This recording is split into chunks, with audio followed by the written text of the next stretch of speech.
Kind of, yeah. It was going along quite well for a short time. This is a pretty electric hand to start off a tournament with, isn't it? Both guys have hit the set. Yeah, trips for both players. Yeah, and a house. Yeah, well, that's slightly killed it. Brian Townsend was probably wondering how he was going to get all the money, and then really he was just going to lose a lot of money with Queen Deuce, but now he looks like he's got away with it. It's most likely going to be a split pot. Is there going to be much betting, though? Call. Just a call. Not going to get too aggressive. Early doors in the tournament. No one wants to go bust in the first hand, and a blank on the river. Yeah, Mickey deciding just to call there with the Queen 10, which is quite interesting. He's thinking to himself, I'm not really going to get paid here. The only way I'm going to get paid is if Brian has a 5 in his hand, really. So if he just calls and then bets on the river, a 5 might pay him off. Whereas if he raises on the turn, a guy with a 5 might just decide to go away. Now, is 800 into a 1450 pot enough to get anyone off that? He's not really looking to get him off here. He's thinking to himself, either it's going to be a split or I'm winning with the Queen.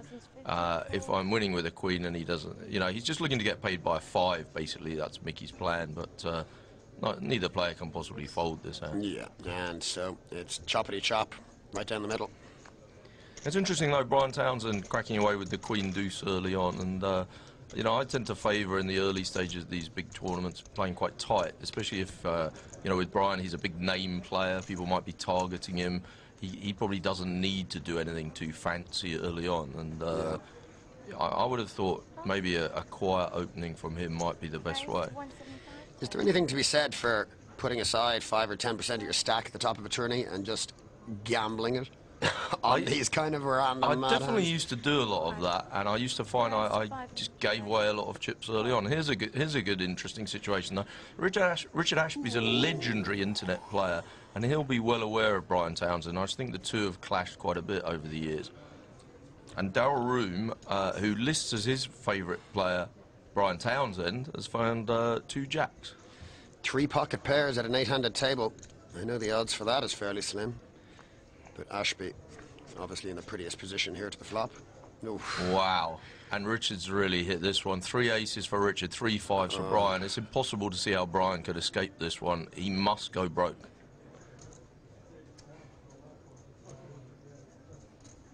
Well, we're going to see Townsend act first. Yeah, quite a common tactic generally by stronger players. If they flop a set, they're looking to lead into the pot. They think that adds more deception. And Richard naturally just deciding to call. Obviously, he's got such a strong hand.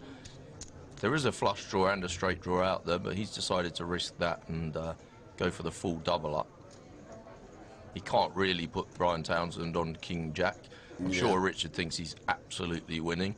And I'm sure Brian isn't worried as well. So both players destined to put all their money in, I'd say. It's kind of worst case scenario for Townsend. You're almost certain you're ahead, but you're pretty much drawing dead. One card in the deck to save him. Like you say, drawing is the word. There are a few draws there, so Richard deciding that he might as well get the money in now. And obviously Brian calling.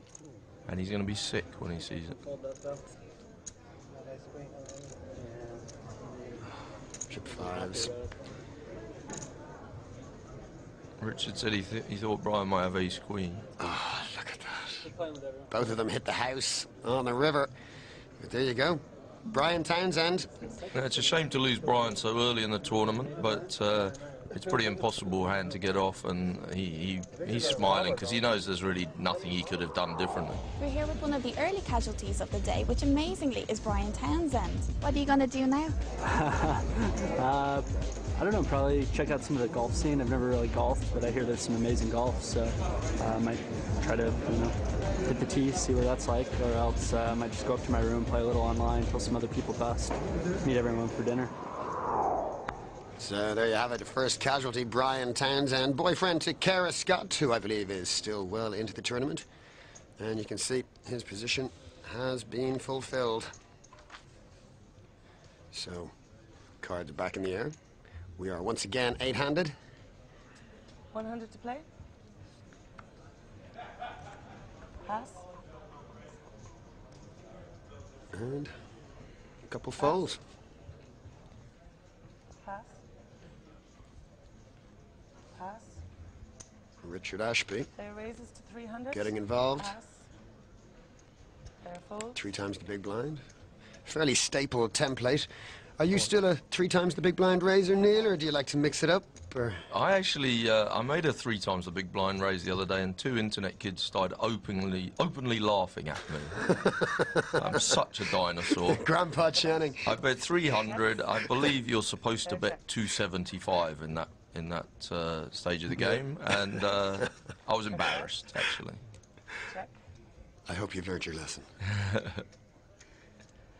Richard, it must be nice being chuffed. Again, he's managed to flop Player bets 350. the flush draw. And he finds himself up against a pair and a gut shot from Hans Eskilsson. And call. So the pot reaches up 1350.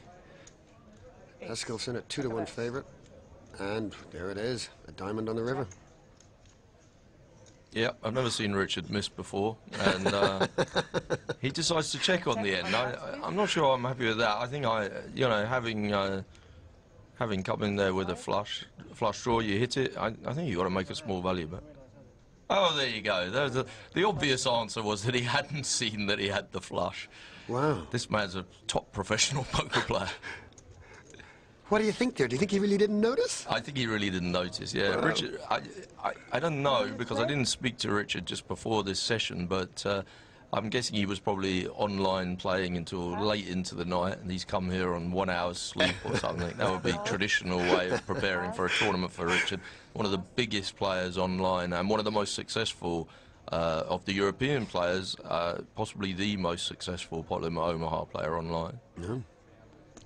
Raise Well, to 300. he's back involved in this hand. He raises it up with a queen 6 suited. Yelson's going to call him. Pair of 9s. And Mickey Finn. It looks like Richard limped in and Yeltsin raised, and Mickey Finn's going Player calls. to come in with the 5-3 suited. And I can't see Richard really folding. He's got quite a few chips now, thanks to that big hand against Brian Townsend, and he looks like he wants to get involved in the game. Ace. Ace. It's a dangerous looking flop. Check a best.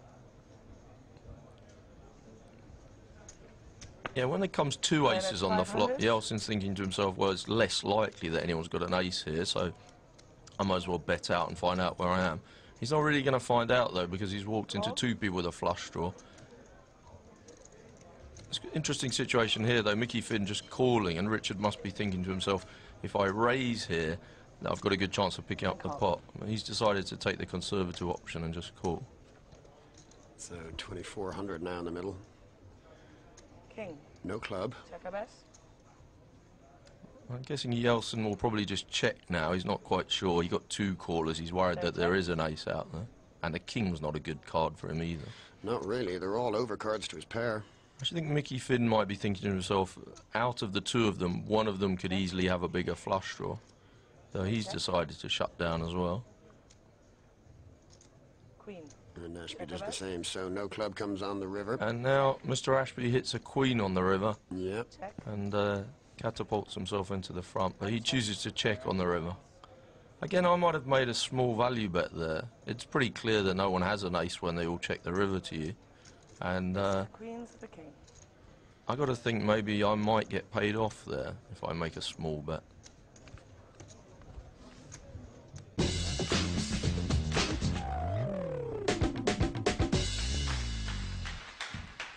Let's rejoin the action here at our televised feature table. Blinds you can see on screen, 50 and 100. Everyone's starting stack was 10,000. So we're still on the same level. Yeltsin, Jack Queen offsuit. Call. You a fan of limping, Neil? I'm not a fan of limping with Queen Jack from early position. It sort of smacks of somebody playing aimlessly with no real plan. If I have a hand like that, I'm much more likely to just fold it in the early stage. But if I do play it, especially from early position, I'm going to come in with a raise.